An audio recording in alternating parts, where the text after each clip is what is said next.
The racing action as good as the weather today at Belmont Park. Blue skies, plenty of sun. We had turf racing, a pick-six carryover. What else could you ask for with a good bit of finality hanging in the air on this closing weekend at Belmont? And, of course, Breeders' Cup 32 returning to the Bluegrass of Kentucky. Jason Blewitt, Maggie Wolfendale alongside, and we hope everybody, including you, had a good Breeders' Cup Saturday. What'd you think of the racing? Oh, it was phenomenal. So many stories lived up to their hype. And obviously, American Pharoah just capping it all off with a career that ends with a triumphant victory in the Breeders' Cup Classic. A fitting exclamation point, America's first ever Grand Slam winner. Let's get you out to the action. In fact, they just crossed the wire in Breeders' Cup Classic 32. Kurt Becker with the call of the great American Pharoah. Next continues to give chase. Frosted third, Tonalist in fourth, a quarter mile from home, and American Pharoah is into the stretch at Keeneland in the Breeders' Cup Classic. A 5-length lead as he comes to the 8th pole. FNX second, Frosted far back in third. Tonalist is in fourth. Into the final furlong. There will be a fourth jewel in the crown. He's an everlasting credit to the sport. American Pharoah has belted a Grand Slam in the Breeders' Cup Classic. In a word, wow. He'll end his career 9 for 11, racing's first Triple Crown winner since a firm back in '78, and he left no doubt to the kind of colt he is heading off to the breeding shed. Yeah, exactly. And we knew that his job did get a little bit easier with those scratches of Beholder and the other one earlier today. And, you know, nobody really challenged him on the lead, but he was by far the best. It wasn't like he ran slow either, Jay, of just a tick over 2 minutes for the mile-and-a-quarter distance. He was the box office star, the main storyline of this Breeders' Cup 32, and over 50,000 in attendance, millions of more eyeballs watching across the country, and good to see American Pharoah go out the way it's supposed to be with him, an emphatic winner in the Classic. What else happened? In fact, a tight finish in the Breeders' Cup Turf. European, well, they had a strong hand, the Euros did, and we'll go back to Kurt Becker for the call off the far turn run. Is there swinging wide off the far turn outside of Red Rifle. Golden Horn and Found go 1-2 off the turn. Big Blue Kitten trying to rally down the far outside to catch Golden Horn. Found, what a valiant effort from this filly. She's got a head in front. Golden Horn is second. Down to the line, Big Blue Kitten third. Found had been chasing Golden Horn. Found the best today.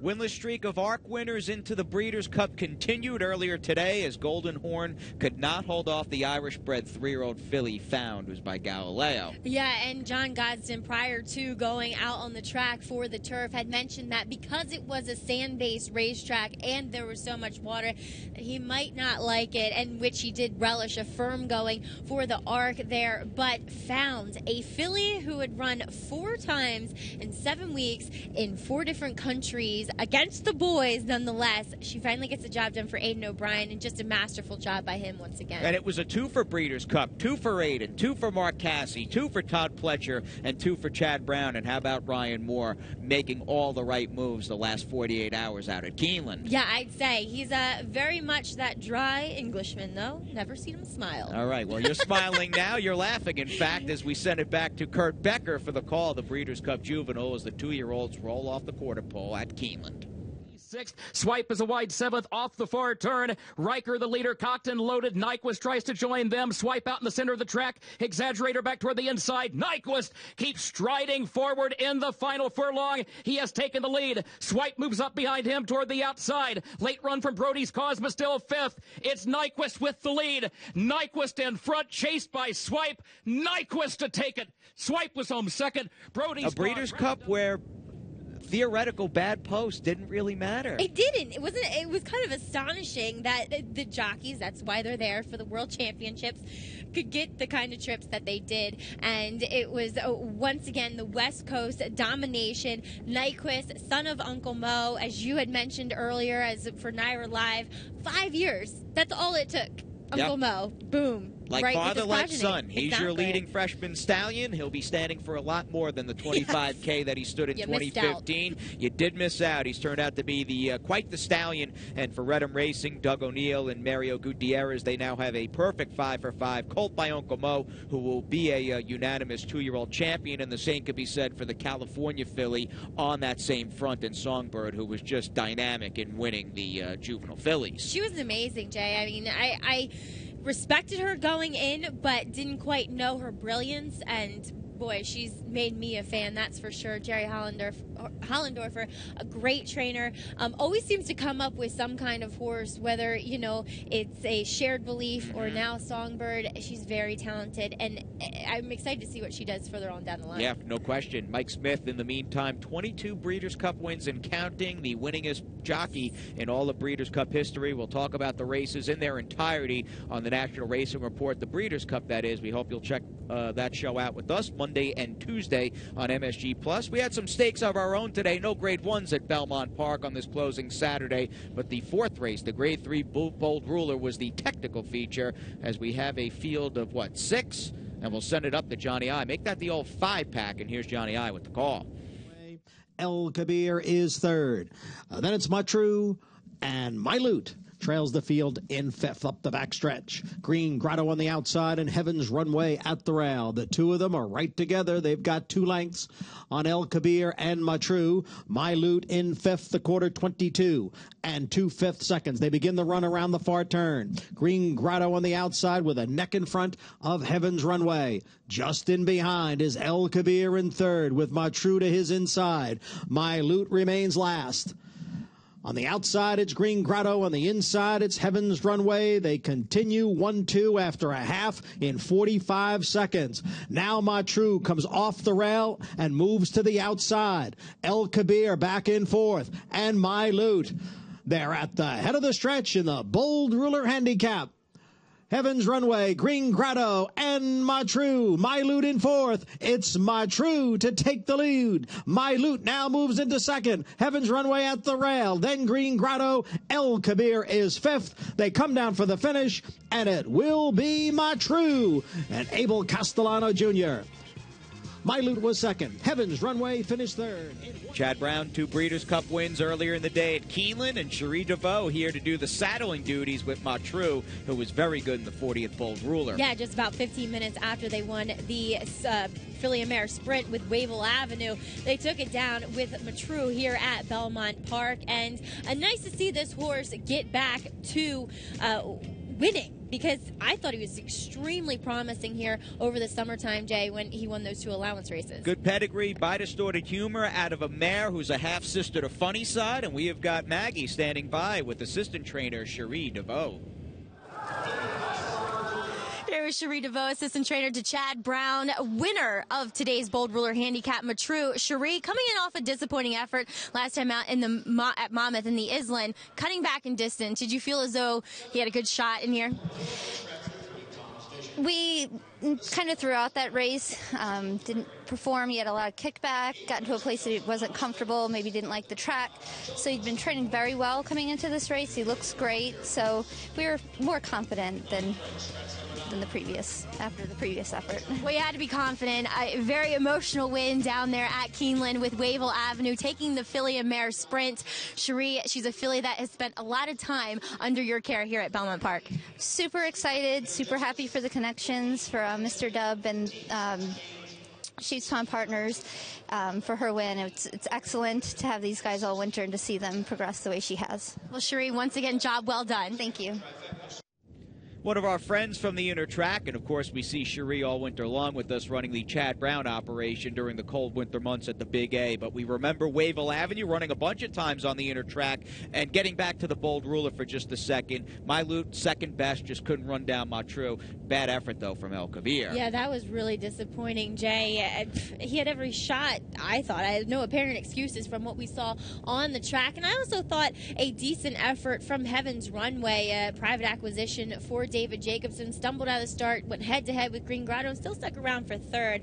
Might see him kind of competing in these races over at the Big A. We'll be seeing him in Queens, no doubt about that. We'll see you at the Big A as well. That Wednesday card out. Looks like a good program kicking off that fall meet on Wednesday. But we got to get back to the Chad Brown juggernaut that looks to keep rolling in the Chelsea Flower.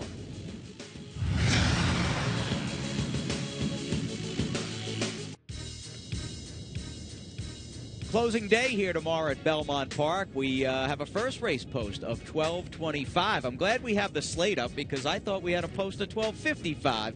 I would have been late to work, so we try to cover all the angles here on Belmont Insider. And the good news, great news, in fact, especially for the gal sitting next to me, we gained an hour of sleep tonight. Don't forget to put the clocks back 1 hour, and that's right, we're off and running on the clock at 12:20 p.m.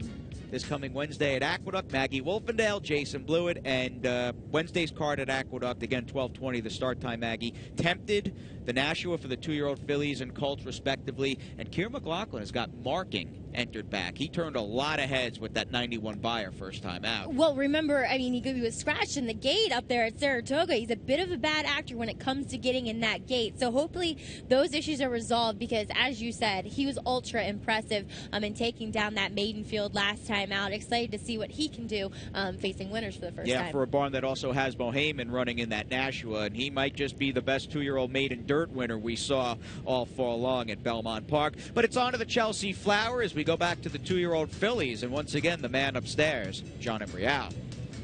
Go out for the lead. Chinchilla Dust takes the lead. Wild About Harry runs in second with Wedding Dress on the outside in third. And then it's Ava's Kitten next in fourth. Belvoir Bay had to steady there.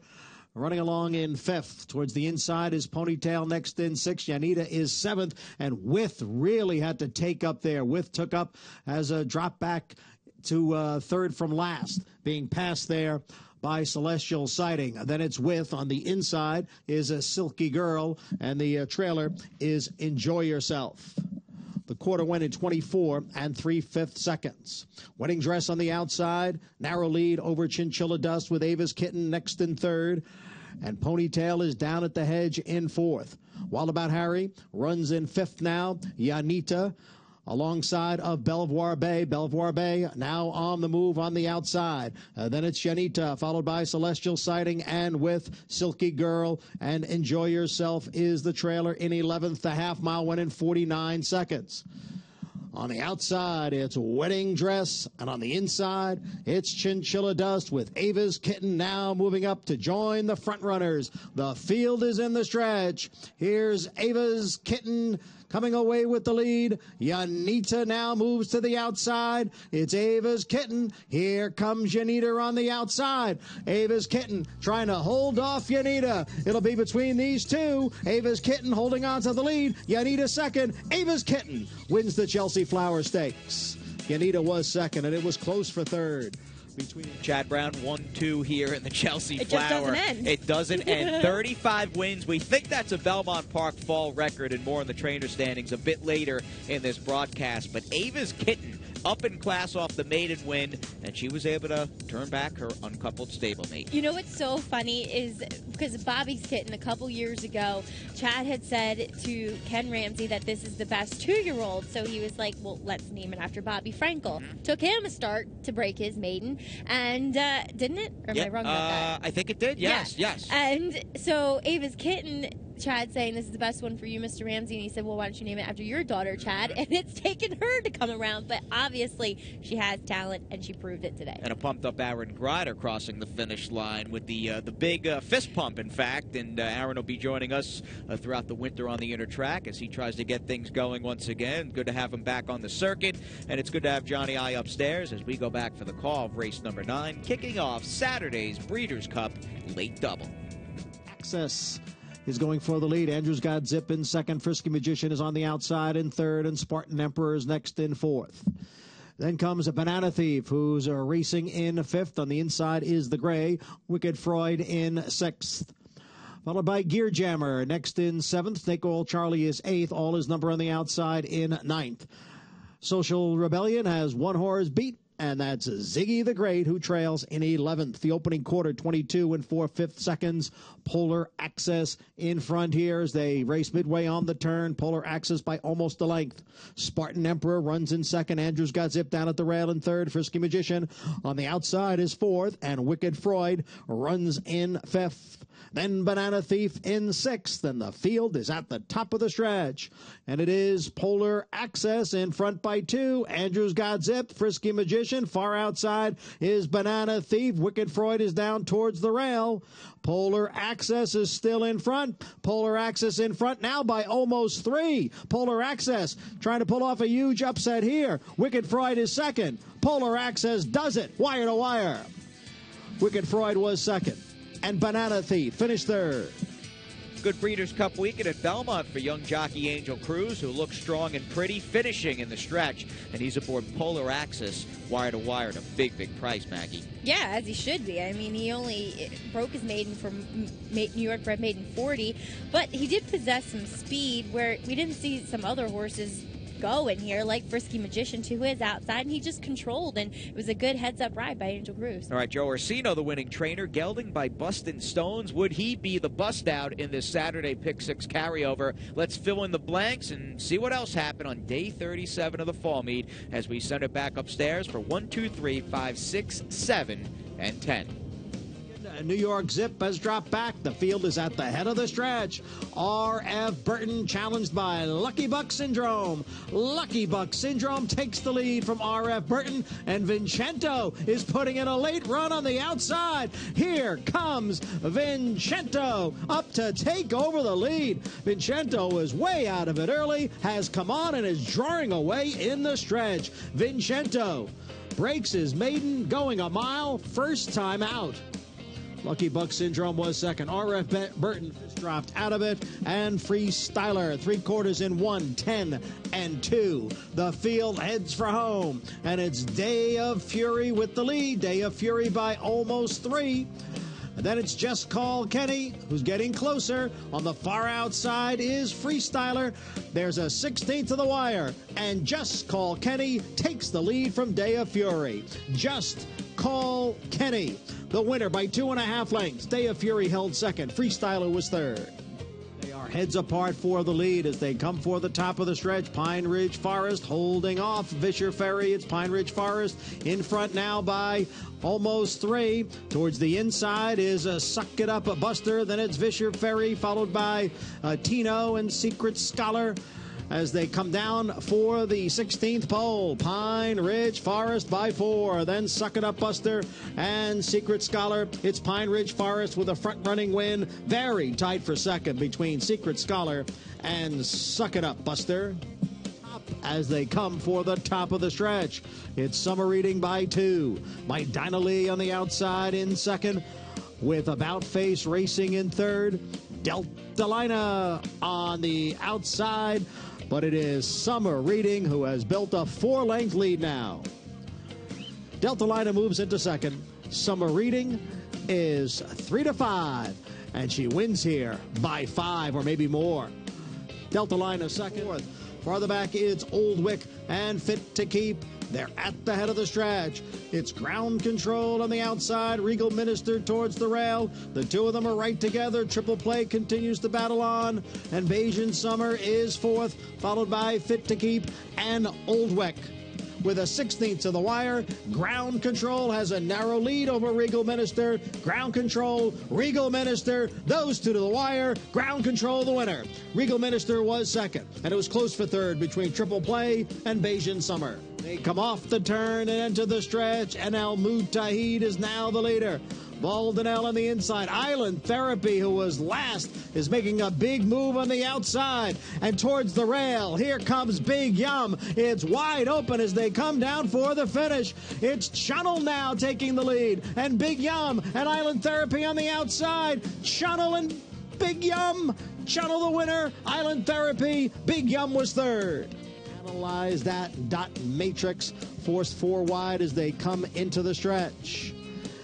And here is Brett the Jet, who comes away with the lead. Dot Matrix on the outside, and Summer Candy is gaining ground. Summer Candy now splits horses and comes on through. Dot Matrix is there, and Extinct Charm on the outside. So three of them will fight it out right down to the wire. Summer Candy, Dot Matrix, and Extinct Charm, and it is Summer Candy. Looked like Summer Candy narrowly over Candy in the name and the Halloween nightcap, and Summer Candy for Christoph Coman and Elvis Trujillo made somebody very happy in the pick six.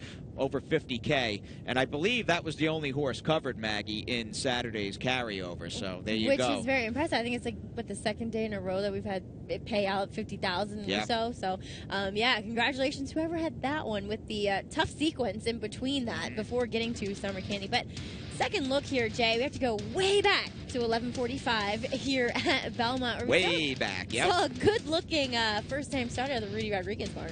Vincento broke poorly or didn't have any early speed, and despite that, and despite the fact as well that he was debuting at a mile, very demanding distance, he was rolling through the stretch beneath Juan Diaz, and this is a mare that just keeps on giving. Yeah, that she's produced all sprinters, and she was a sprinter herself, so I got a little confused there. But include a very influential kind of dirt router, so it was very visually impressive. Looking forward to what we see from Vincento further on down the road. Double A, Angel Arroyo picked up a riding double. Everybody else, the guys that won a race today, each picked up a victory, including Aaron Grider.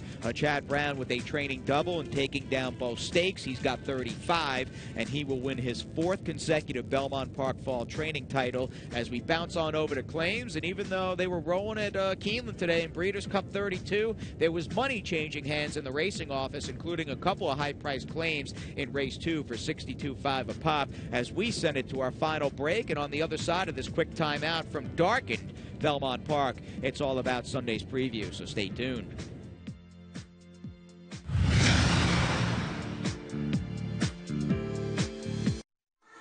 Now you can enjoy your favorite pro and fantasy football teams while playing the races in style as Longshots welcomes back NFL Sunday Ticket.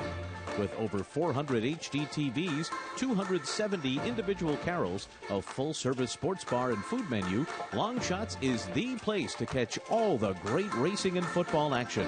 So come on out, bring your friends, bring your league to Longshots, located on the second floor at Aqueduct. Back to Belmont Park a bit earlier in the day with the arched windows and famed ivy walls. And how do you like that modern technology? We've got a few tricks up our sleeve. Nice little crew down in the TV truck. They do a great job. And we make it easier than ever to fund your Naira.com wagering account. How about Pay Near Me? You can do it at any 7-Eleven. Click of the mouse, 3 easy steps, and you are good to go with no forms to fill out. And those funds are immediately available. We'll get you going just in time for the closing day card that kicks off at 12:25, and a closing day card that features a prohibitive favorite in race number 3, the Juddmonte homebred Flimby. How do you beat this one, Jay? I mean, yes, she does have a bit of an layoff to overcome here as she drops out of the Grade 1 just a game. She was beaten by today's Breeders' Cup mile winner in Tepin. I mean, she has every right to be 1-9 here.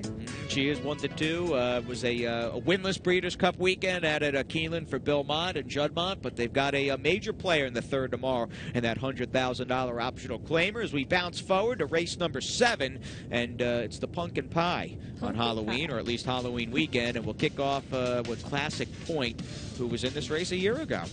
And that she was. Taking a look at it here when she won by 6 1/4 lengths, Jay. I think she likes this. It's cut back a furlong, though, to the 6 furlongs this time around. But she's a neat filly when she shows up. I mean, her last effort in the Gallant Bloom, albeit behind the 1-2 finishers in today's filly and mare sprints, I think it makes her pretty live in this spot. For Jimmy Jerkins, who picked up along with New York bred. with the Cohens, picked up second place money in the $5 million Classic with FNX. Good stuff there, and I know a race near and dear to you during the wintertime down at Laurel, Barbara Fritchie. This is always a good weekend with the General George right around President's Day, and Lady Sabelia has done some good things out of town. Yeah, Robin Graham, big fan of hers. Unfortunately, her horse scratched today out of the Chelsea Flower for wrong shoes, but she doesn't have to worry about that tomorrow because we're on the main track. Lady Sibelia, she's pretty nice. I mean, she's another one, though, that has to come off of a layoff dating back to Preakness weekend out of the ski pad. Eloquent Tribute up next. Her last race, September 5th, right upstate at Saratoga Racecourse. And what do you think of Eloquent Tribute, who on this particular day, Labor Day weekend, was the number 2? Yeah, well, she was flattered by Julie D coming back and winning, but we all know Julie D has been a very fortunate customer of nice trips. But Theophilia, she's a nice filly in which she finished ahead of. It's a bit of a class test for her, but maybe her last figure makes her competitive. All right, nice win today for Rudy earlier in the afternoon. Race number 1. We'll see how he does with Eloquent Tribute, and we'll see who Andy Serling likes as his getaway day play on Sunday's card. Thanks a lot, guys. Sorry to see Belmont closing, but I'll tell you something. We are going out with a bang. The Sunday card is absolutely terrific. A lot of really good betting races. And the 6th race leading off that late pick 4, 7 furlongs in the turf, is a great example of a good wide-open betting race. Now, maybe Comet 62 will get it done for Chad Brown, but I don't think she's that good, and they're rushing her back as the sprint season is coming to a close on the turf, going over to Aqueduct. I think Susie's a Cowgirl is a very interesting player in this race. In her last start, I just don't think she had a fair chance to run. Take a look at it yourself and see what you think. She finished behind Lady Creasel, will probably be about 1/5 or more the price that she'll be. And I honestly think that she might have run the better race. She's 20-1 on the line. I think she might be every bit of that. I'm using her. I'm using horses like Moon Metal off of the Claim for Mike Maker. I'm using the 7 Elements of Harmony. All these horses are big prices. I think the 6th race might be a good race to make some money. The number 2, Susie's a Cowgirl. Keep an open mind on closing day at Belmont Park. The man always gets creative, comes up with all the angles, and Susie's a Cowgirl for Robbie Davis. Will try to make some noise here at a very big price as we say goodbye to the first ever Breeders' Cup weekend at Keeneland, and ended on a high note once again with American Pharaoh, and we'll get to him in just a second. But another major story, and it really is a story that came out of left field, beginning with the King's Bishop, Maria Burrell and Run Happy, who was just awesome in the sprint. And Mattress Mac as well. What a neat horse. I remember seeing a kind of YouTube video or somebody putting this horse's first race at Turfway up on Facebook or something. And do you remember watching it? No, it was such a crazy effort. But obviously showed that he had talent, raw talent, but he's harnessed it. He showed a new dimension today, rating off a pace and powered home, beating established older horses as well. And Maria Burrell, I was like in tears too watching her. It was so touching, and I'm sure surreal for her. And she'll be getting an Eclipse Award most likely with Run Happy as the 2015 Sprint Champion. And I do think before we say goodbye, we need to thank American Pharaoh for his exploits, becoming a Triple Crown winner, the job Bob Baffert and his crew did with him all year long, and Bob had him primed and just as good as human hands could get a horse today for his career finale in the Classic. And how about the Zayats, who were as gracious as anybody I can remember in the game, with just donating their time and letting America fall in love with AP. And that they did, and that we needed it. 2015 will be a year that horse racing truly remembers, Jeff. Yeah, we think we picked up some new fans to the greatest game played outdoors, and the good news, we're always looking ahead, and that means we're right back at it tomorrow. An opening post at 12:25 as Cherie DeVoe and Abel Castellano Jr. get their picture taken with a solid Matru in today's featured Bold Ruler.